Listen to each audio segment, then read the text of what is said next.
ఎందుకో ఈరోజు మా హస్బెండ్ నిద్రలేవగానే చిలుకూరు వెళ్దామా అని అడిగారు. సర్లే ఎందుకు అడిగారో అని చెప్పి దేవుడి దగ్గరికే గాని స్టార్ట్ అయిపోయాం ఎర్లీ మార్నింగ్ నిద్రలేవగానే. యాక్చువల్‌గా నేను చిలుకూరు వెళ్ళిన ప్రతిసారి అక్కడ కొబ్బరికాయలు అమ్మే వాళ్ళతో ఎప్పుడూ నాకేదో ఒక ఇష్యూ అవుతుంది. ఈసారైనా ప్రశాంతంగా వెళ్ళొస్తే చాలు అనుకున్నాను. యాక్చువల్‌గా ప్రతిసారి ఏమవుతుందంటే చిలుకూరు ఎంటర్ అవ్వగానే పార్కింగ్ దగ్గర చాలామంది ఉంటారు. వాళ్ళలో ఒకళ్ళు మనం కారు దిగ్గానే మనతో పాటే వస్తారు. తీరా మనల్ని కొబ్బరికాయలు అమ్మే వాళ్ళ దగ్గరికి తీసుకెళ్తారు. తీరా అక్కడికి వెళ్ళాక ఒక కొబ్బరికాయతో ఊరుకోరు. తులసి మాల తీసుకోమని ఫోర్స్ చేస్తారు.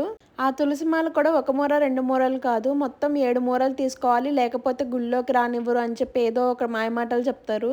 సరే దేవుడికే గాని ఒక 700, 800 పెట్టి ఆ తులసి మాల తీసుకొని తీరా గుళ్ళోకి వెళ్తే కనీసం ఆ తులసి మాలని దేవుడి దగ్గర కూడా పెట్టరు. నిజం చెప్పాలంటే ఇదంతా చాలా పెద్ద స్కామ్. సీరియస్‌గా చెప్తున్నా, ఇవన్నీ తప్పించుకొని ప్రశాంతంగా దర్శనం చేసుకోవాలి అనుకుంటే మాత్రం ఇంటి దగ్గర నుంచి ఒక కొబ్బరికాయ తీసుకొని వెళ్ళండి. అండ్ ఆ పార్కింగ్ దగ్గర మీతో పాటు వచ్చే వాళ్ళకి చెప్పేయండి, మేము తులసి మాల తీసుకోము, మాకేమీ వద్దు అని. లేకపోతే చాలా రూడ్‌గా బిహేవ్ చేస్తారు.